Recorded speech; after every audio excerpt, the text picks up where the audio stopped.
large middle. As Aristotle conveyed in Politics, those states are likely to be well administered in which the middle class is large, and stronger if possible than both the other classes. Where the middle class is large, there are least likely to be factions and dissensions. For when there is no middle class, and the poor are excessive in number, troubles arise, and the state soon comes to an end. The leaders who are best during this stage are typically very different from those who succeeded in stages 6 and 1. I call them civil engineers. While they need to be smart, and ideally they are still strong and inspirational, above all else they need to be able to design and build the system that is productive for most people, or they need to have people working for them who can do that. The different qualities of leaders that are required to succeed in the revolutionary stages 6 and 1 and those that are required in this rebuilding administrative stage 2 are exemplified by Winston Churchill and Mao being great, inspirational generals, and lousy civil engineers. Examples of great leaders at this stage include Konrad Adenauer in Germany, Lee Kuan Yew in Singapore, and Deng Xiaoping in China, who came to power after wars and built systems that produced prosperity well beyond their lifetimes. The most extraordinary leaders are those who took their countries through stages 6, 1, and 2, i.e., through the Civil War revolution, through the consolidation of power, and through the building of the institutions and systems that worked fabulously for a long time after them, and did it at scale. The best ever probably were Tang Taizong, Caesar Augustus, and Genghis Khan. This sequence of rebuilding happens all the time in varying degrees depending on the amount of change that is warranted. In some cases it comes after brutal revolutions when there needs to be a rebuilding of nearly everything, and in other cases it comes when the institutions and systems that are there just need to be modified to suit the new leader. Stage 3, when there is peace and prosperity. I also call this phase mid-prosperity. It is the sweet spot of the internal order cycle. It is when people have an abundance of opportunity to be productive, are excited about it, work well together, produce a lot, get rich, and are admired for being successful. In this stage conditions are improving for almost everyone, so most of the next generation is better than most of the prior generation, so there is broad optimism and excitement about the future. History shows us that, when done well, there is wide and almost equal access to education and merit-based placements in jobs. This draws on the widest possible range of the population to access talent, and yields a system that most people believe is fair. Successful entrepreneurs, inventors, and adventurers produce new ideas and take their societies to new places and become the heroes who others aspire to be like because of how they come up with revolutionary new ideas, make people's lives better, and are rewarded for it. Debt growth fuels productivity and in turn real income growth, which makes debts easy to service and provides excess pro-TS that make equity returns excellent. Incomes exceed expenses and savings exceed liabilities, with the savings enhancing investment in the future. Stage 3 is an exciting period that has a lot of creativity, productivity, and energy. Examples of this period include most of the Victorian era in Britain, the German Empire in the late 1800s, with rapid industrialization, technological innovation, and a quickly strengthening military, and the 1960s in the United States. For example, the Moonshot Project exemplified the shared mission. The whole country cheered and was brought closer together when the lunar landing happened. This is the time for the inspirational visionary, who can A. imagine and convey an exciting picture of a future that never existed before, B. actually build that future out, and then C. use the prosperity earned to broaden the inclusiveness of it and to invest in the future. They do this while D. maintaining sound nances and E. pursuing excellent international relations so that they protect or expand their empires without any Nancy ally or socially debilitating wars. Examples include: in the British Empire's Victorian age in the mid to late 1800s, Prime Minister William Gladstone simultaneously maintained high levels of productivity, imposed strict budget controls that led to strong nances, and supported the general population so much that he was known as the People's William. He also ran a peaceful and prosperous foreign policy. In the German Empire in the late 1800s, Chancellor Otto von Bismarck united the disparate populations of 39 de-Arent states and people of de-Arent religions to build Germany as a country and an economic powerhouse.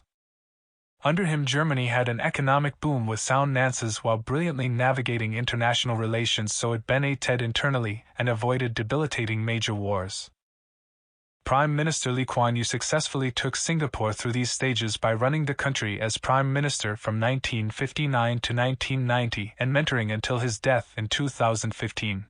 He created the principles and shaped the culture to be successful long after him and avoided wars without losing power. In the post-war U.S., John F. Kennedy in his 34 short months as president from January 20, 1961, to November 22, 1963, inspired the country to go to the moon, advanced the civil rights movement, undertook the war on poverty with Vice President Lyndon Johnson, and kept the United States out of major wars while simultaneously strongly containing opposition to the U.S. empire. In China, Deng Xiaoping transitioned a weak and ionized communist system to a highly productive state capitalist system, quickly changing the nation's psychology to make these changes with sayings such as, "It is glorious to be rich," and, "It doesn't matter whether the cat is black or white as long as it catches mice," build China's economy and Nances to be very strong. Enormously improved the education and quality of life of most people, dramatically increased life expectancies and reduced poverty rates, successfully led China through internal political conflicts, and strictly maintained China's sovereignty while avoiding major external conflicts. The longer countries stay in this stage, the longer their good times last. During this stage, the developments to pay attention to that the big risks that naturally develop and undermine the self-sustaining good results are the widenings of the opportunity, income, wealth, and values gaps accompanied by bad and unfair conditions for the majority, luxurious and unfairly privileged positions for the elites, declining productivity, and bad Nances in which excess debts are created. The great empires and great dynasties that were able to sustain themselves stayed in stage 3 by avoiding these risks. The failure to avoid these risks leads to stage 4, which is a period of excesses. This is the stage in which the temptation to do everything can lead to the brink of ICT. Stage 4, a period of excesses. I also call this the bubble prosperity phase. I will describe it why because we touched on these elements before. Classically, there's the rapidly increasing debt-enhanced purchases of goods, services, and investment assets, so debt growth outpaces the capacity of future cash outs to service the debts. So bubbles are created. These debt-enhanced purchases emerge because investors, business leaders, financial intermediaries, individuals, and policymakers tend to assume that the future will be like the past, so they bet heavily on the trends continuing. They mistakenly believe that investments that have gone up a lot are good rather than expensive, so they borrow money to buy them, which drives up their prices, which reinforces this bubble process. That is because as their assets go up in value, their net worth and spending to income level rise, which increases their borrowing capacity, which supports the leveraging up process, and so the spiral goes until the bubbles burst. Japan in 1988-90, the US in 1929, the US in 2006-07, and Brazil and most other Latin American commodity producers in 1977-79 are classic examples. There is a shift in the spending of money and time to more on consumption and luxury goods and less on pro-table investments. The reduced level of investments in infrastructure, capital goods, and R&D slows the country's productivity gains and leads its cities and infrastructure to become older and less efficient. There is a lot of spending on the military at this stage to expand and protect global interests, especially if the country is a leading global power. The country's balance of payments positions deteriorate, reacting its increased borrowing and reduced competitiveness. If the country is a reserve currency country, this borrowing is made easy as the result of non-reserve currency country savers having a preference to save and lend to the reserve currency. Wealth and opportunity gaps are large and resentments between classes emerge. During this phase, the archetypical best leader is the well-grounded, disciplined leader, who understands and conveys sound fundamental behaviors that yield productivity and sound Nances and creates restraints when the crowd wants to overdo things. These leaders are the ones who lead the country to continue to reinvest a significant amount of their earnings and their time into being productive when they become richer. As mentioned, Lee Kuan Yew, the former Prime Minister of Singapore, ensured that his country and fellow citizens had the culture to become well-educated, disciplined, and of strong character even after becoming successful and rich. However, these leaders are few and far between because guiding the ebullience of the masses is very unpopular. In almost all cases, after becoming rich, the country become decadent, overspend, borrow to finance excess consumption, and lose competitiveness. This period of decline is exemplified by decadent leaders such as the notorious Emperor Nero, Louis XIV, and the Ming dynasty's Wanli Emperor. Stage 5. When there are bad financial conditions and intense conflict. The most important nuance that transpires in a big cycle is that of debt, money, and economic activity. Because I covered that cycle comprehensively in chapters 3 and 4, I won't explain it here in detail. But to understand stage 5, you need to know that it follows stage 3, in which there is peace and prosperity and favorable debt and credit conditions, and stage 4, in which excess and decadence begin to bring about worse conditions. This process culminates in the most occult and painful stage, stage 6, when the entity runs out of money and there is typically terrible conflict in the form of revolution or civil war. Stage 5 is the period during which the interclass tensions that go along with worsening financial conditions come to a head. How different leaders, policymakers, and groups of people deal with conflict has a major impact on whether the country will undergo the needed changes peacefully or violently. You can see signs of this happening now in a number of countries. Those that have adequate financial conditions are in relatively good shape. Those that do not are in relatively bad shape. They want money from the others. The problem is that there are many more who are in bad shape relative to those that are in good shape. You can also see that these different conditions are big drivers of the differences in what is now happening to most aspects of these countries, states, cities, companies, and people, e.g., their education, healthcare, infrastructure, and well-being. You can also see big cultural differences in how countries approach their stressful conditions, with some approaching them more harmoniously than others who are more inclined to GHT. Because stage 5 is such a pivotal stage in the internal cycle and because it's the stage that many countries, most importantly the US, are now in, I will devote some time to going through the cause-ECT relationships at play during it and the key indicators to watch in examining its progression. Then I will turn more specifically to where the United States stands. The classic toxic mix. The classic toxic mix of forces that brings about big internal conflicts consists of 1. The country and the people in the country being in bad financial shape, 2. Large income, wealth, and values gaps within that entity, and 3. A severe negative economic shock. That confluence typically brings about disorder, conflict, and sometimes civil wars. The economic shock can come about for many reasons, including financial bubbles that burst, acts of nature, and wars. It creates a financial stress test. The financial conditions that exist at the time of the stress test are the shock absorbers. The sizes of the gaps in incomes, wealth, and values are the degrees of fragility of the system. When the financial problems occur, they typically hit the private sector and then the public sector. Because governments will never let the private sector's financial problems sink the entire system, it is the government's financial condition that matters most. When the government runs out of buying power, there is a collapse. But on the way to a collapse there is a lot of guiding for money and political power. From studying 50-plus civil wars and revolutions, it became clear that the single most reliable leading indicator of civil war or revolution is bankrupt government finances combined with big wealth gaps. That is because when the government lacks financial power, it can't financially save those entities in the private sector that the government needs to save to keep the system running. It can't buy what it needs. And it can't pay people to do what it needs them to do. It is out of power. A classic marker of being in stage 5 and a leading indicator of the loss of borrowing and spending power, which is one of the triggers for going into stage 6, is that the government has large deficits that are creating more debt to be sold than buyers other than the government's own central bank are willing to buy.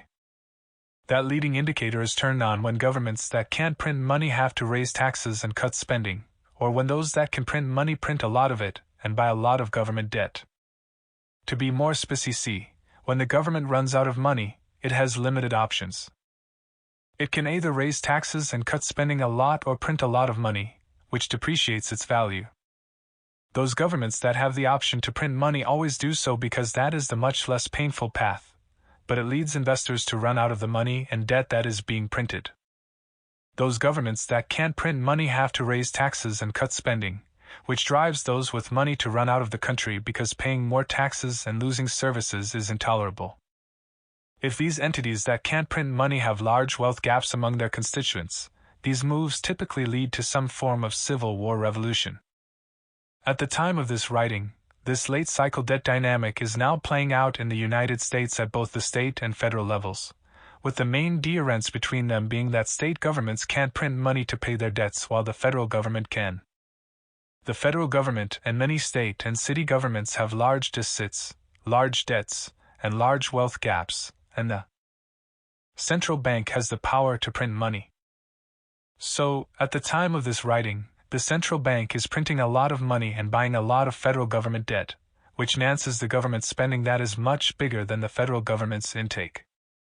That has helped the federal government, and those it is trying to help, though it has also cost those who are holding dollars and dollar debt a lot in real purchasing power. Those places that have the largest wealth gaps, the largest debts, and the worst declines in incomes are most likely to have the greatest.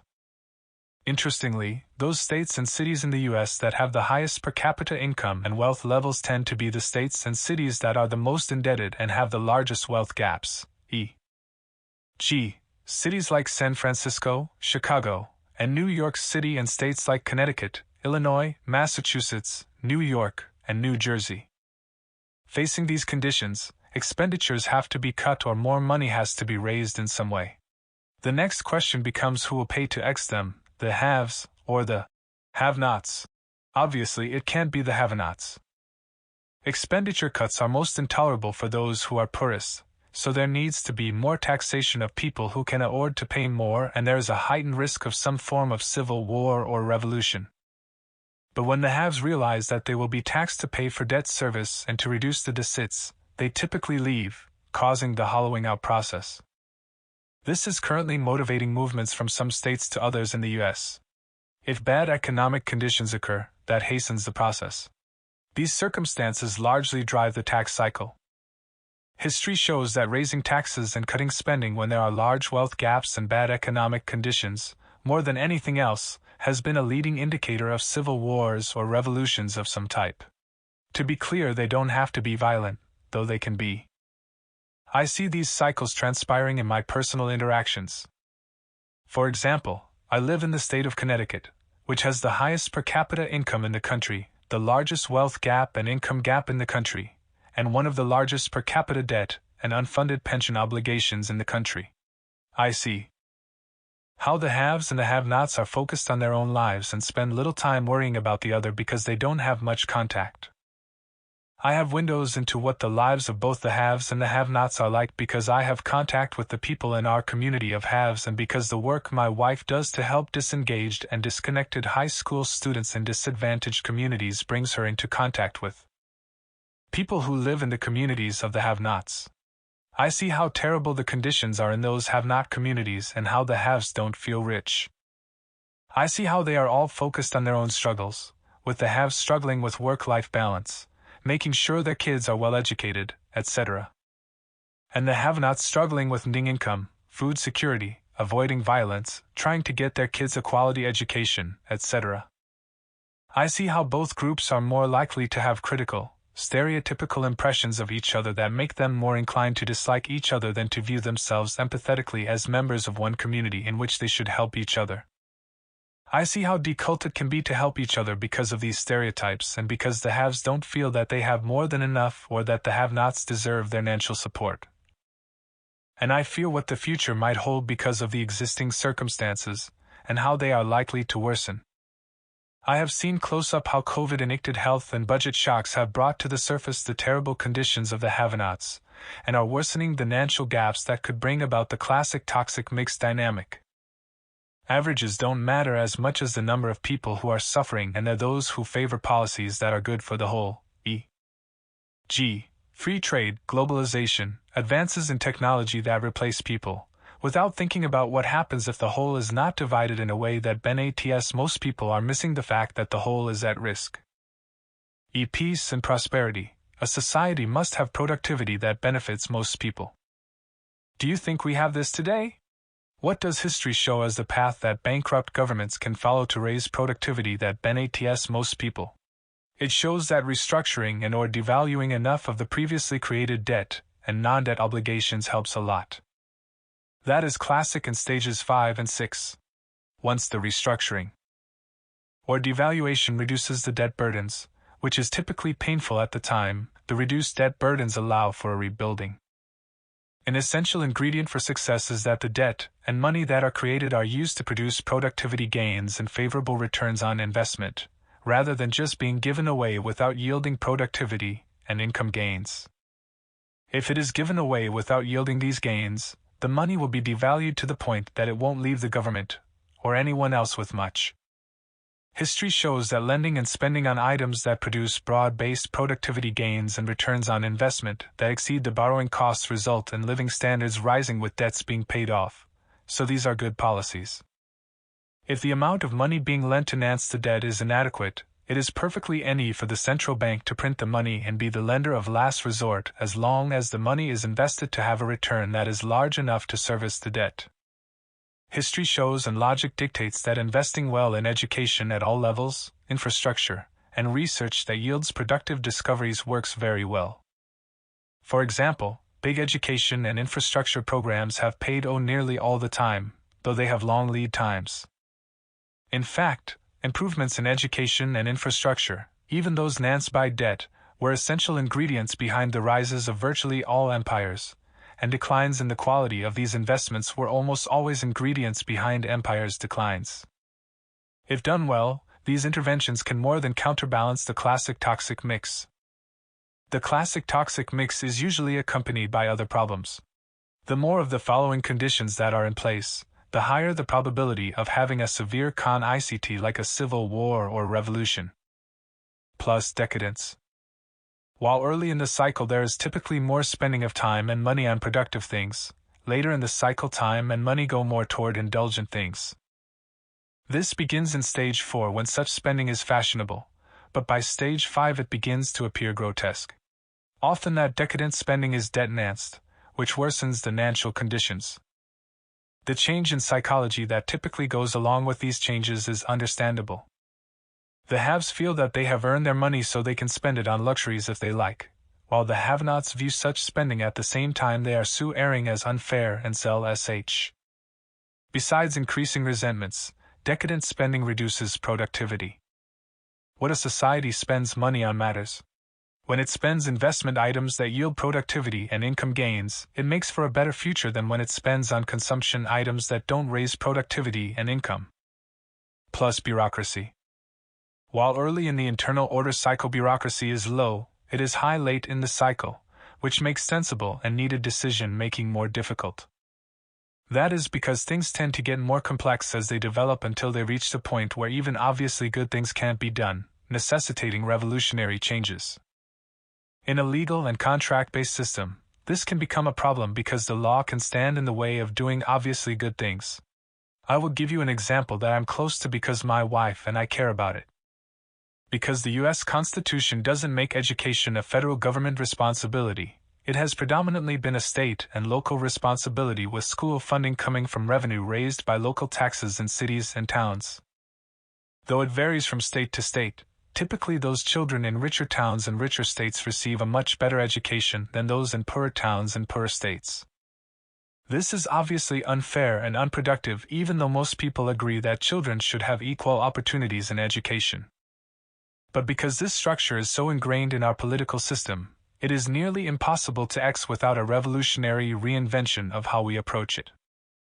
There are more examples of the bureaucracy standing in the way of doing sensible, productive things than I have time and space to convey here. It is now a big problem in America. Plus populism and extremism.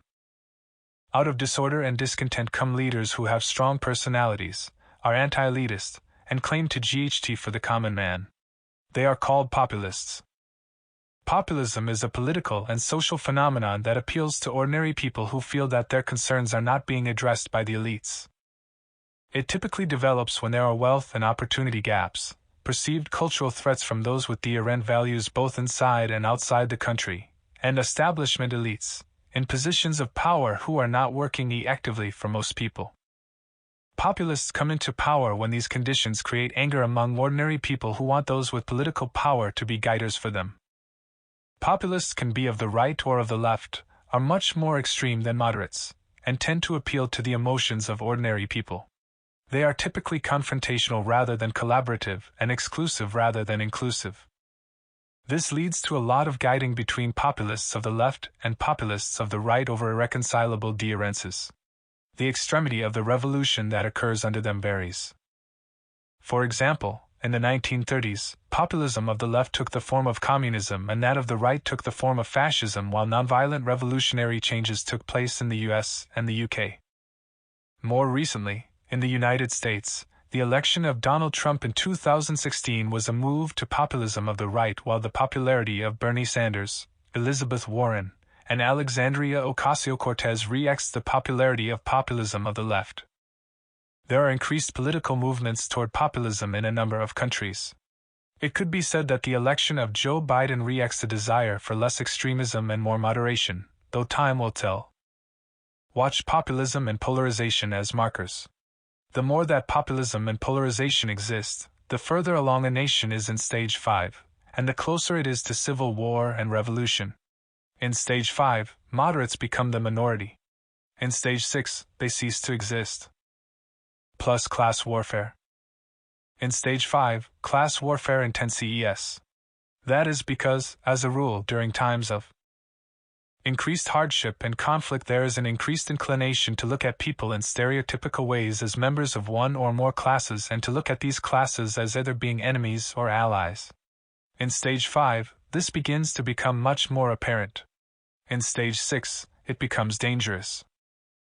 A classic marker in stage 5 that increases in stage 6 is the demonization of those in other classes, which typically produces one or more scapegoat classes who are commonly believed to be the source of the problems. This leads to a drive to exclude, imprison, or destroy them, which happens in stage 6. Ethnic, racial, and socioeconomic groups are often demonized. The most classic, horrific example of this comes from the Nazis' treatment of Jews, who were blamed and persecuted for virtually all of Germany's problems. Chinese minorities living in non-Chinese countries have been demonized and scapegoated during periods of economic and social stress. In the UK, Catholics were demonized and scapegoated in numerous stressful periods, such as the Glorious Revolution and the English Civil War.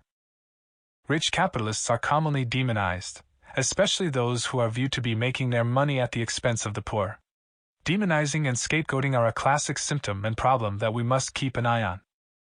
Plus the loss of truth in the public domain, not knowing what is true because of distortions in the media and propaganda increases as people become more polarized, emotional, and politically motivated. In stage 5, those who are guiding typically work with those in the media to manipulate people's emotions to gain support and to destroy the opposition. In other words, media folks of the left join with others of the left, and media folks of the right join with others of the right and the dirty GHT. The media goes wild like vigilantes. People are commonly attacked and essentially tried and found guilty in the media, and they have their lives ruined without a judge and jury.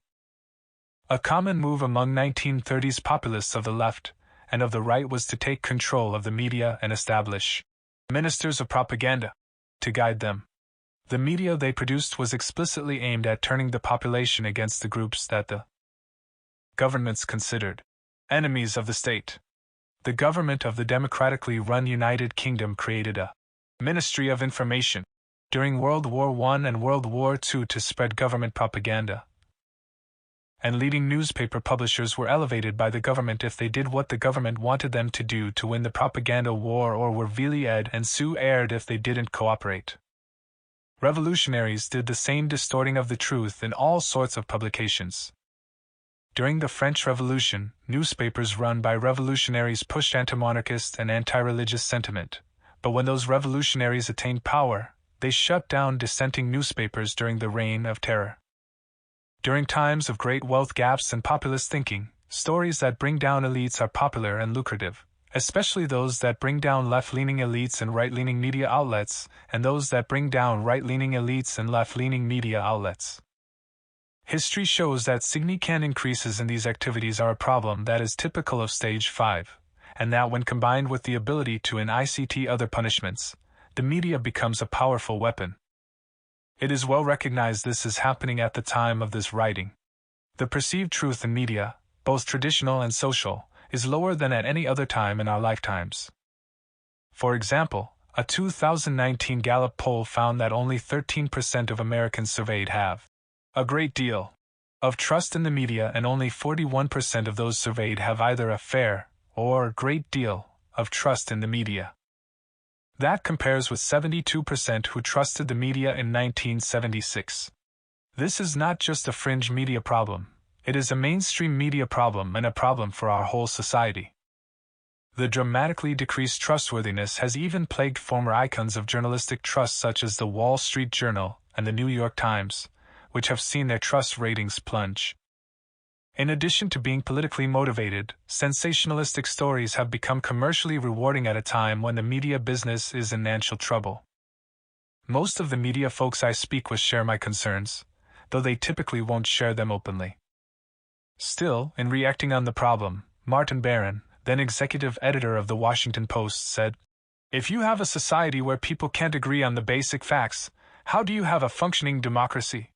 This dynamic is impeding free speech because people are afraid to speak up because of how they will be attacked in both traditional and social media by distortions that are meant to bring them down. Even very capable and powerful people are now too afraid of the media to speak up about important matters or run for public OC. Since most high-pro people are torn down, most everyone I speak with agrees that it is dangerous to be a high-pro vocal person who GHTs for truth and justice, especially if one owns people who are inclined to use the media to GHT. Though not discussed in public because of fears of media reprisals, this issue is continuously discussed in private. For example, during a lunch I had not long ago with a general who had held a very high political position and had just left government service, we explored what he would do next. I asked him what he was most passionate about.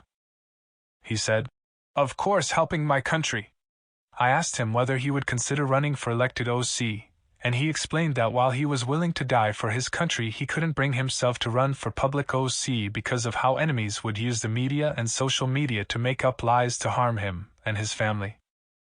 This general and almost everyone I know who we should listen to are afraid to speak openly because they fear that attacks by extremists who oppose them will be enabled and amply aided by the sensationalistic media.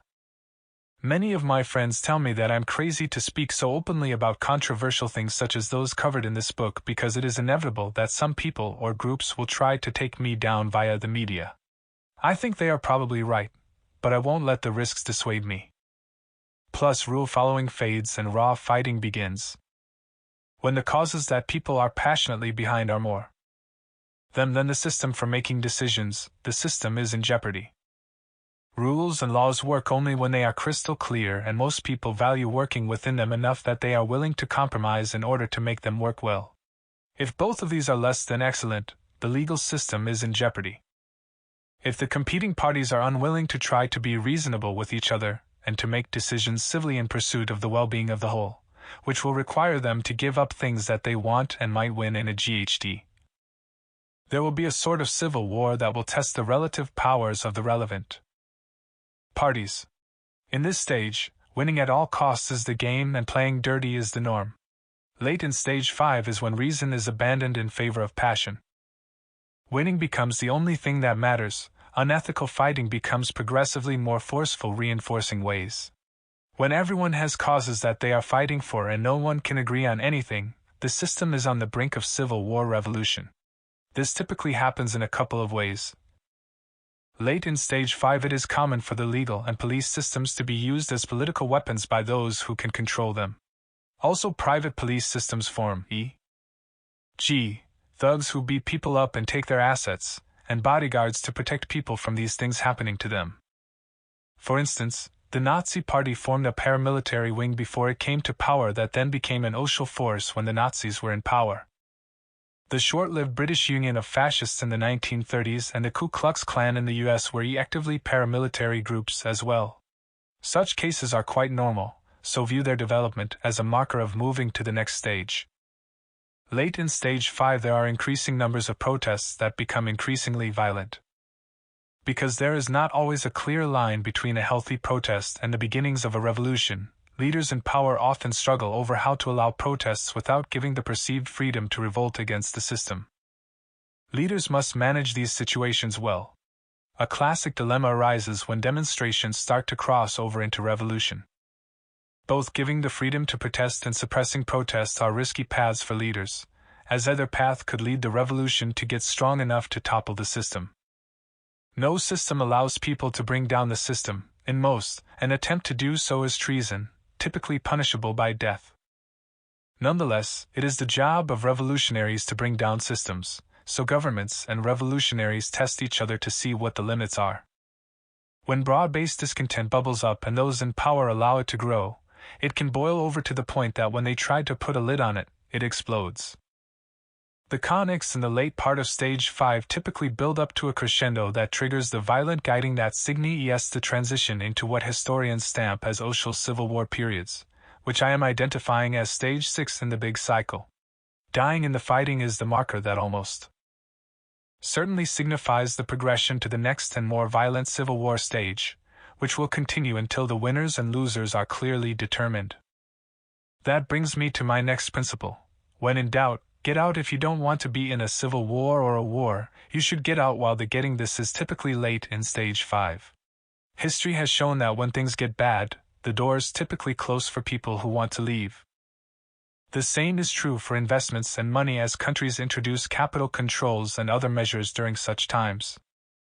Crossing the line from Stage 5 to Stage 6 occurs when the system for resolving disagreements goes from working to not working. In other words, it happens when the system is broken beyond repair, people are violent with each other, and the leadership has lost control. As you might imagine, it is a much bigger deal to break a system order and build a new one than it is to make revolutionary changes within an existing system order. Though breaking a system order is more traumatic, it isn't necessarily a worse path than operating within a system. Deciding whether to keep and renovate something old that is not working well or to dispose of it and replace it with something new is never easy, especially when the something new is not clearly known and what is being replaced is as important as the domestic order. Nonetheless, it happens, though typically it is not decided on intellectually. It is more often emotionally driven. When one is in Stage 5, the biggest question is how much the system will bend before it breaks. The democratic system, which allows the population to do pretty much whatever it decides to do, produces more bending because the people can make leadership changes and only have themselves to blame. In this system, regime changes can more easily happen in a peaceful way. However, the one person, one vote democratic process has the drawback of having leaders selected via popularity contests by people who are largely not doing the sort of thoughtful review of capabilities that most organizations would do when trying to end the right person for an important job. Democracy has also been shown to break down in times of great conflict. Democracy requires consensus decision-making and compromise, which requires a lot of people who have opposing views to work well with each other within the system. That ensures that parties that have significant constituencies can be represented, but like all big committees of people who have widely different views, the decision-making system does not lend itself to science decision-making. The biggest risk to democracies is that they produce such fragmented and antagonistic decision-making that they can be ineffective, which leads to bad results, which leads to revolutions led by populist autocrats who represent large segments of the population who want to have a strong, capable leader get control of the chaos and make the country work well for them. Also noteworthy, history has shown that during times of great conflict, federalist democracies typically have conflicts between the states and the central government over their relative powers. That would be a marker to look out for that hasn't yet arisen much in the US. Its happening would signify the continued progression towards Stage 6. There are far too many breakdowns of democracies to explore, let alone describe. While I looked into a number of them to see the patterns, I haven't fully mined them, and I'm not going to dive into them here. I will say that the factors described in the explanations of Stage 5 when taken to the extreme, most importantly, terrible nances, decadence, internal strife and disorder, and or major external con-ICT, lead to a dysfunctional set of conditions and a GHT for power led by a strong leader. Archetypical examples include Athens from the late 400s to the 300s BC, the end of the Roman Republic in the century or so preceding 27 BC, Germany's Weimar Republic in the 1920s, and the weak democracies of Italy, Japan, and Spain in the 1920s and 1930s that turned to autocracies of the right to bring order to the chaos. Different stages require different types of leaders to get the best results. Stage 5 is a juncture in which one path could lead to civil war revolution and the other could lead to peaceful, and ideally, prosperous coexistence. Obviously, the peaceful and prosperous path is the ideal path, but it is the much more difficult path to pull. That path requires a strong peacemaker, who goes out of their way to bring the country together, including reaching out to the other side to involve them in the decision-making and reshaping the order in a way that most people agree is fair and works well. There are few such cases in history. We pray for them. The second type is a strong guider, who is capable of taking the country through the hell of civil war revolution. Stage 6, when there are civil wars. Civil wars inevitably happen, so rather than assuming it won't happen here, which most people in most countries assume after an extended period of not having them, it is better to be wary of them and look for the markers to indicate how close one is. While in the last section we looked at nonviolent revolutions that took place within the order, in this section we will be looking at the markers and the patterns of civil wars and revolutions that were almost always violent and toppled the old order and replaced it with a new one. Though there are innumerable examples that I could have examined to understand how they work, I chose what I believe are the 29 most significant ones, which are shown in the following table. I categorized this group into those that produced big changes to the system regime and those that did not. For example, the U.S. Civil War was a really bloody civil war that failed to overturn the system order, so it is in the second group at the bottom of the table, while those that toppled the system order are at the top. These categories are of course imprecise, but once again we won't let imprecision stand in the way of seeing what we couldn't see if we insisted on being precise. Most of these conics, though not all of them, transpired in the archetypical way described in this section. A classic example of a civil war breaking the system and having to build a new system is the Russian Revolution's Civil War of 1917. This put into place the communist internal order that eventually entered Stage 5 in the late 1980s, which led it to attempt to make revolutionary changes within the system, called perestroika, which failed and were followed by the collapse of the Soviet Union's order in 1991.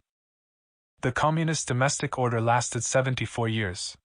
That order was replaced by the new system order that is now governing Russia, which, after the collapse of the old order, was built in the classic ways described earlier in this chapter in my explanations of stages 1 and 2. Another is Japan's Meiji Restoration, which came about as a result of a 3-year revolution that happened because the Japanese were closed-off to the outside world and failed to advance. The Americans forced the Japanese to open, which prompted a revolutionary group to GHT and defeat the rulers in battle, which led to overturning the internal order then run by the 4 classes, the military, farmers, artisans, and merchants, that had ruled Japan. This old Japanese order run by traditional people was ultra-conservative and was replaced by revolutionaries who were relatively progressive and changed everything by reinstating the powers of a modernizing emperor. Early in this period there were lots of labor disputes, strikes, and riots that resulted from the classic triggers of wealth gaps and bad economic conditions. In the reform process, the leadership provided universal elementary education for both boys and girls, adopted capitalism, and opened the country up to the outside world. They did this with new technologies, which led them to become very competitive and gain wealth. There are many such cases of countries that did the right things to produce revolutionarily Benes-style improvements, just as there are many cases of revolutionaries doing the wrong things that inflicted terrible pain on their people for decades. By the way, As a result of its reformations, Japan went on to move through the classic stages of the big cycle. It became extremely successful and rich. But over time it became decadent, overextended, and fragmented, had an economic depression, and fought expensive wars, all of which led to a classic demise. Its Meiji Order and its classic big cycle lasted for 76 years from 1869 to 1945. Civil wars and revolutions inevitably take place to radically change the internal order. They include total restructurings of wealth and political power that include complete restructurings of debt and financial ownership and political decision-making. These changes are the natural consequence of needing to make big changes that can't be made within the existing system. Almost all systems encounter them. That is because almost all systems benefit some classes of people at the expense of other classes, which eventually becomes intolerable to the point that there is a GHT to determine the path forward. When the gaps in wealth and values become very wide and bad economic conditions ensue so that the system is not working for a large percentage of the people will GHT to change the system. Those who are erring the most economically will GHT to get more wealth and power from those who have wealth and power and who benefit from the existing system. Naturally, the revolutionaries want to radically change the system, so naturally they are willing to break the laws that those in power demand they adhere to. These revolutionary changes typically happen violently through civil wars, though as previously described, they can come about peacefully without toppling the system. The periods of civil war are typically very brutal. Typically, early on these wars are forceful and orderly struggles